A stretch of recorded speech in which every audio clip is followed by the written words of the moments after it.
All right, welcome everybody to another edition of Spotlight on Recovery. I'm your host, Scott Jones, and thanks again for joining us. Before we continue on with the show, I just want to remind you that you're watching this on the ATC network right here on YouTube on our channel. Make sure you subscribe. Make sure that you like us and click the notification so that way you'll know when our new shows come out. And more importantly, share it with your friends and let us know what you think about our shows.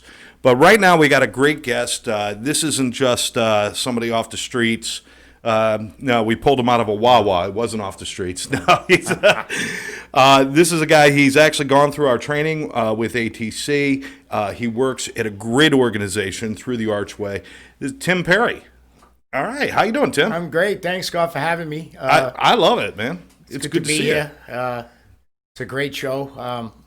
We met doing our training. Yeah. Met you and Karen, and we had a connection, and things went really well. And I've used my experience that if you train me, I've used it a lot. It comes in handy. Those little things, the language that you taught us, and it was a great experience. So you're a certified interventionist, event interventionist. So you're a CEI, but I also know that you're a CRC. You're a peer support. You've been trained in a lot of different areas. Yeah, the last 4 years, I come down to recovery to Florida 4 years ago, and I worked in a courthouse in Massachusetts for 25 years, and I had no experience in recovery. And I started working at a recovery center, and I worked at their recovery art studio, and I really progressed at working with the clients. And the treatment center had closed, and I was working, building through the archways. And Peter Marion said, well, why don't you work for us? Because I was looking for a job. And one thing led to another. And then I went to school to be a recovery coach. And I went to CCAR and got trained. And this June of this year, I became a professional recovery coach. I went through and had the certifications, had enough training. And I was certified. And I use it in my job every day. My everyday life is, helping people. Excellent. Never would have guessed you were from Boston. Yeah, my accent is a little shallow right now. So is that your hometown, Boston? That's Yeah, where I'm you from grew up? Boston. I now presently live in Deerfield Beach, Florida. I'm a Florida resident now. Okay, all right. And you've been down here for 4 or 5 I've been years down now? here 4 years for recovery, and I haven't left. Do you miss the northern winters? I do. I kind of miss, the change of seasons and the leaves, and Yeah. we don't have that down here. We had a Halloween, and we went to the farm, and they had some pumpkins and a hay, and they said, welcome to fall. That's and great. the palm tree was next to it. So You know what I miss? Jersey and New York, Syracuse, and I miss hills. People Yeah. don't realize how flat it is here. yes, and a lot of water. Yeah, there's water everywhere right Yes. now, let me tell you. No, so that's great. So you come down from Boston, you come down here. Now, you worked in the court system, so you saw a lot of pain and suffering, I'm sure. Yes. Was that kind of what pushed you as well into helping people? I always had a servant's heart, but I was so involved. I was involved in myself. I was in active addiction, and my life was it was very stagnant and very still. I had a job I went to every day, and I lived that job, and I was an alcoholic. In the end of my alcoholism, I was alone and isolated. And when I came down to Florida, I was in an amazing treatment center, met some amazing people that took me under their wing and showed me what I needed to do to get where I needed to get. And I just followed those gentlemen, and I dug in, and I did the work. And I'm a member of a 12-step program, and I did the work, and I started to do some trainings. And while I was doing my recovery coach, I became a certified recovery support specialist. I had enough hours in all my trainings, and I got certified by the state of Florida. So I as I advanced in working in recovery, I also bettered myself so I could work with the people, the clients that I work with. And, right now I work at a small spiritual retreat out in Parkland, Florida through the Archways. And we have an amazing team. And we have a place that's very small, and we give, God sends us the broken children, and we work with them, and they stay with us. And we watch them grow, and we build with them. I'm just like them. I work with them every day, and we have a bond and trust, and they see me do it, and how do you do it? I say, do simple things every day. You know, we work with them to do those simple things, and they have what I have. You know, it's nothing special, but it takes a little work. Well, I think it's very special. I mean, don't underestimate the importance of what Yes. you do, because I've had people close to me go through the Archway, and one of the names they always mention is yours, for your heart and for your dedication.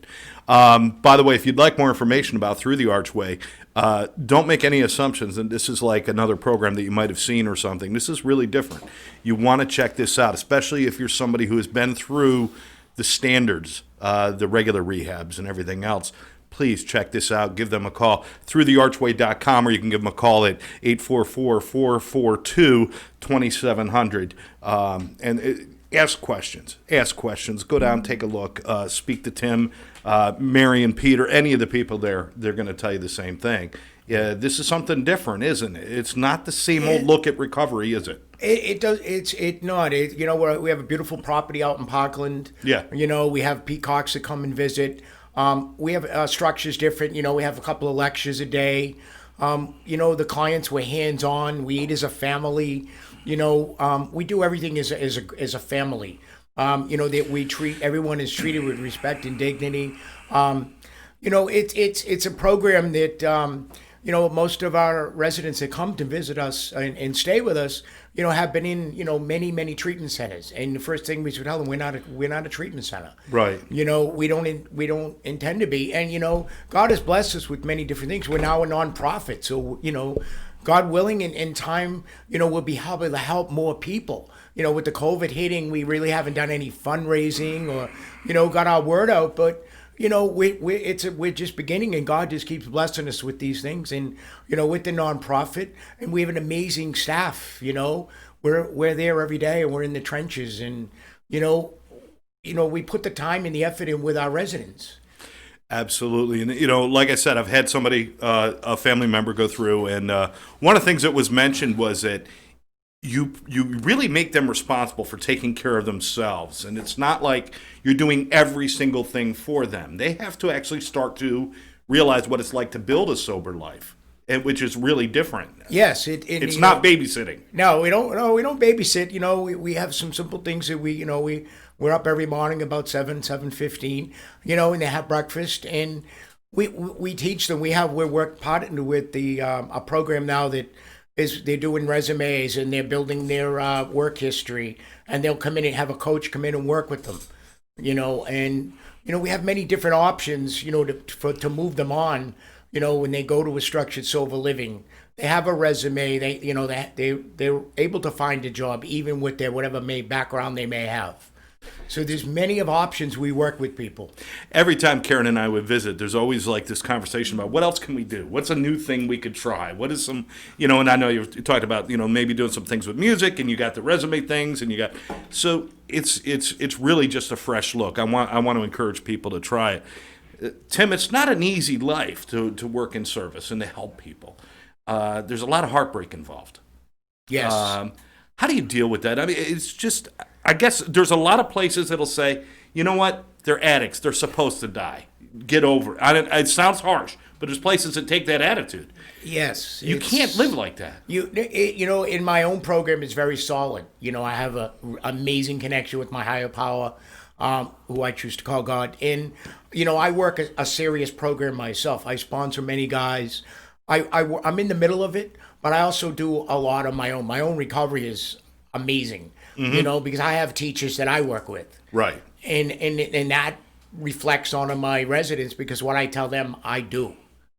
You know, and I live it, and they see it. You know, we have a question about an inventory, about this. I can sit with them and go over it and give them my point of view. You know, we have a manual that we work out of, you know, and we also have the big book, and we take everything right from the book. Well, certainly, yeah. It's a blueprint that works. Yes. That's why the book was blue, because it's a blueprint for life. For life. I don't know if that's true. I just made that shit up. Anyway, It's what we let's work go with it. Yes. But all of what you're saying puts a personal investment in what you're doing. Yes. You know, now there has been cases before where the staff has to somehow separate themselves from the clients, and maybe they don't talk about their own recovery if they have it, or maybe they put themselves, we're here and you're there. That's not what you guys do. You guys are very personally invested in every client, aren't you? Yes, Or guest, I should say. It's not a client, yeah, it's a they're not guest. clients, they're guests. When they come to us, they're broken and hurt, and we work with them. And everyone has a different need. Everyone's an individual. Everyone has different where they come from, what their background is, the traumas they deal with. We have an amazing staff that we work with. We have a therapist that's on it's on a per diem basis. She comes in, Dr. Bloom, and works with some of our residents. She does trauma, she does hypnotherapy, whatever the resident may need. We will be able to provide for them. It's an a la carte service that we need to have available for them. If they need something, it's there for them. And we reach out and we find out what we need to, for these residents, and we have them make it available for us. We're always evolving and we're always growing and looking to learn.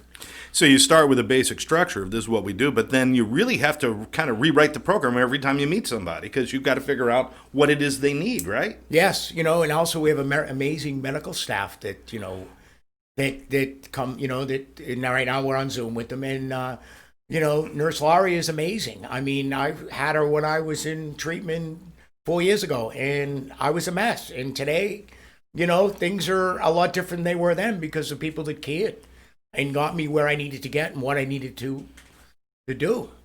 So, again, one of the risks of being this personally involved, the entire staff there, I can see it.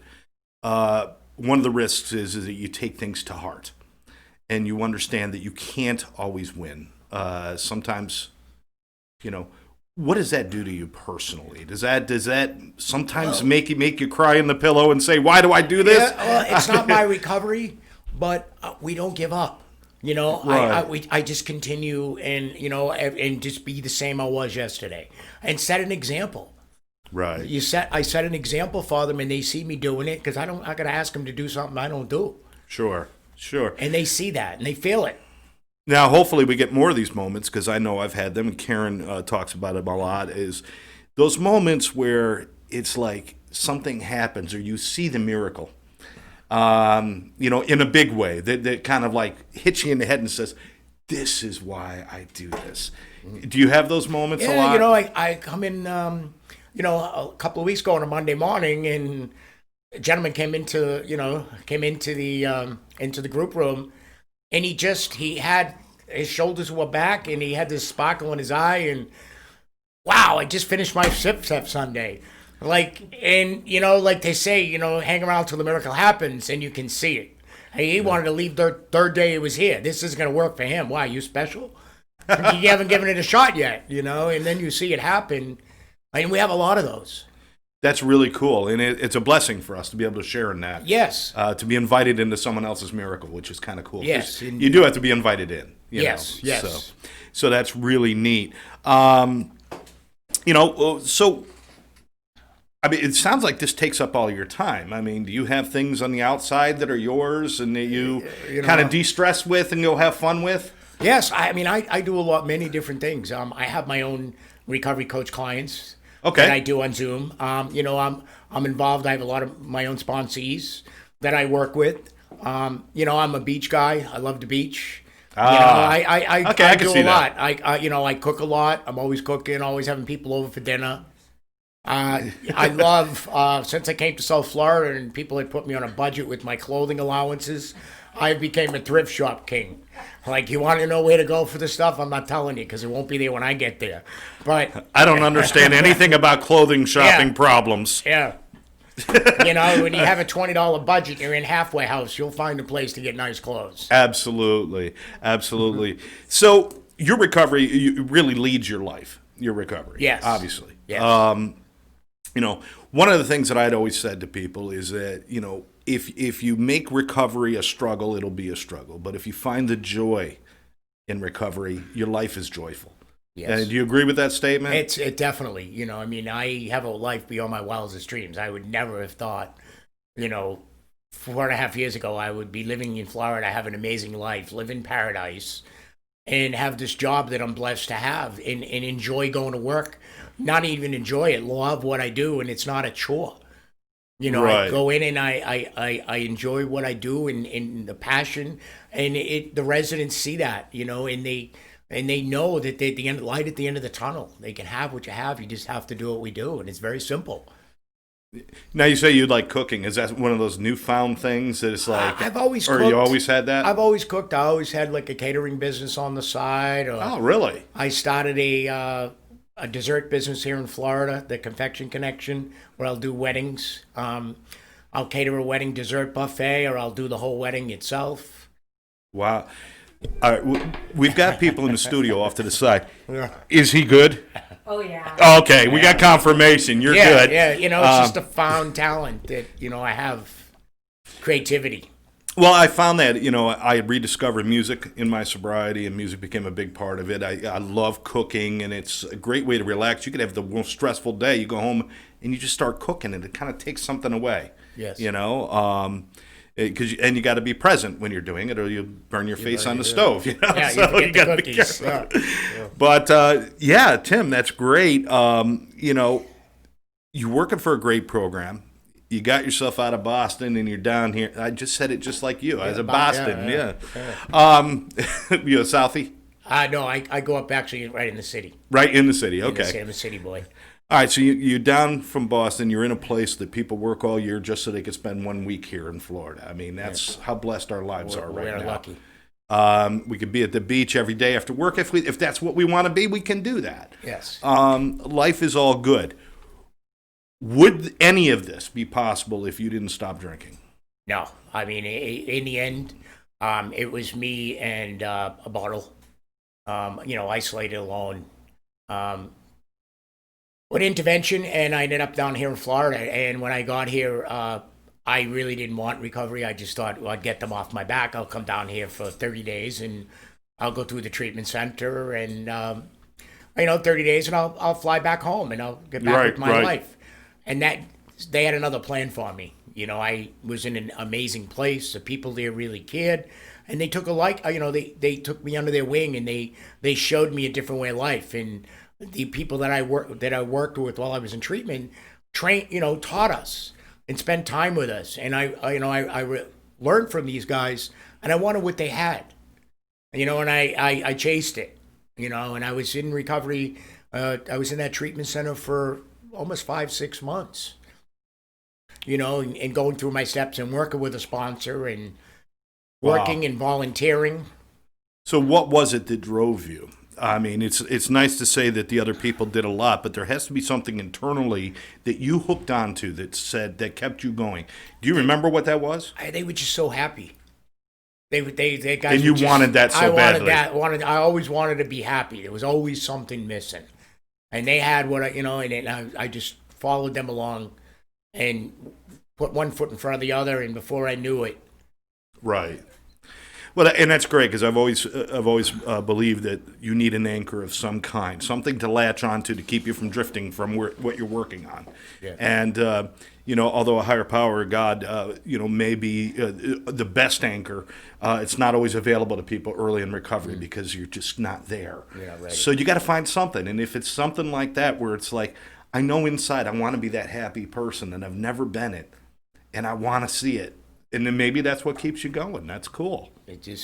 Life is amazing today. So all we're asking is that people out there who are watching and maybe thinking about trying recovery or getting some help, think about that one thing that maybe you wanted and use that as your anchor for now. Use whatever you have to use just so you can stay put and do the work. And everything else will follow, right? Yeah, give it a chance. Give it a chance. You put the work in, and the results will show. Towards the beginning of the show, you mentioned COVID-19, and we obviously have to encourage people. Please take care of yourselves, watch your families and friends, wear your mask, social distance, do the things you're supposed to do. But one of the things that happened is the talk about addiction kind of got pushed to the back because this is up front between the election and this and that and all these other things. But what we're seeing, and I'm not sure you're aware of this number, in Oregon, that's the other side of the planet from Boston. Yes. In Oregon, 70% increase in opioid overdoses this year. Well, 70%. Well, the disease wants you isolated, and what better way that during the coronavirus, everything's shut down, people are staying home and using more. Yeah. I'm involved with a few few programs, and we've watched the overdose. I'm on the advisory board of the South Florida Wellness Network, and things have really changed. The way the services are being rendered. A lot of things are on Zoom. A lot of people don't have computers, and the clients they're trying to reach don't have access to what they're Right. trying to offer. Right. And the disease is just taking an effect on these people because they can't get onto Zoom meetings. They don't have the technology. They don't have internet.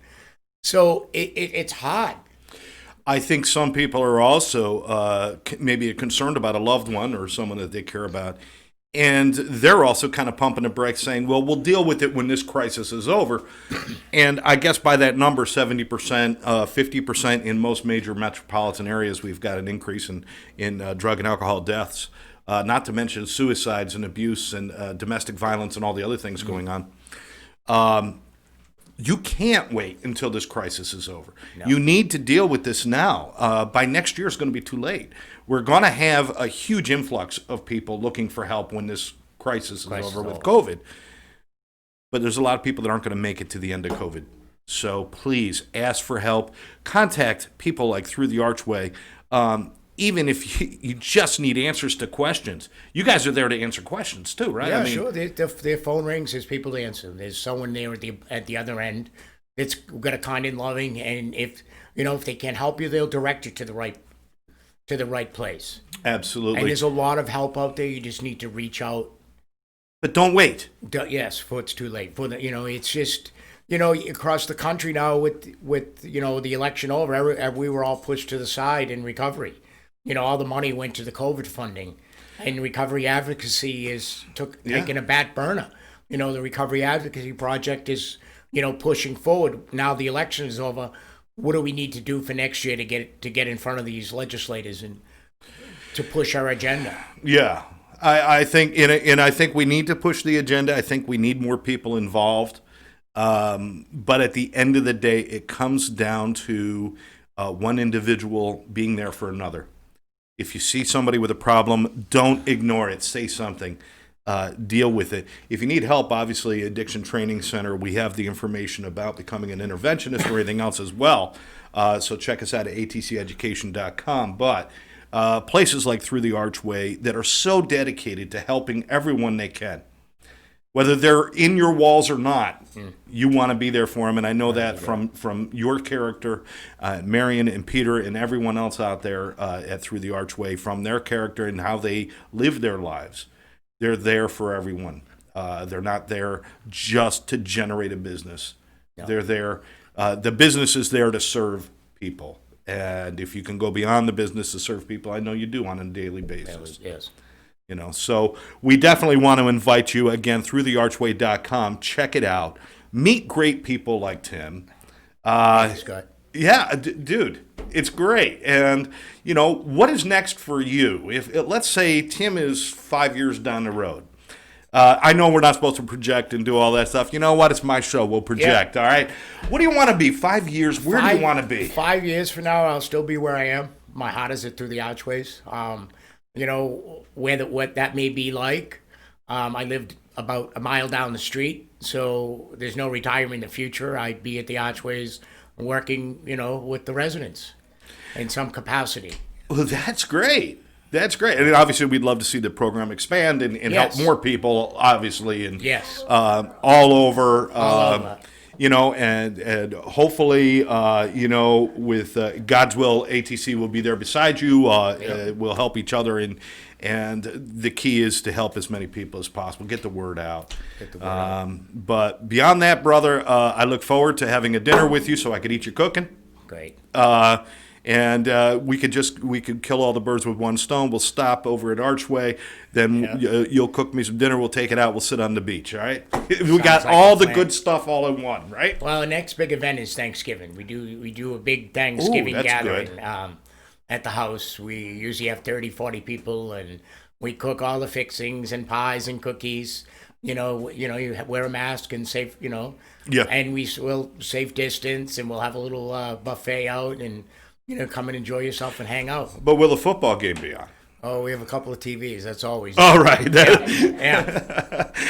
I look forward to seeing that. And again, Tim, I appreciate your time. I hope you come back and do some more shows with us. I appreciate it, Scott. Thanks for having me. You got it, brother. Thanks again for watching Spotlight on Addiction and Recovery. Remember, one more reminder that you're watching this on the ATC network. Make sure you like us and subscribe to our page, share it with your friends, and check out throughthearchway.com. Find out what treatment should be and not what it has been.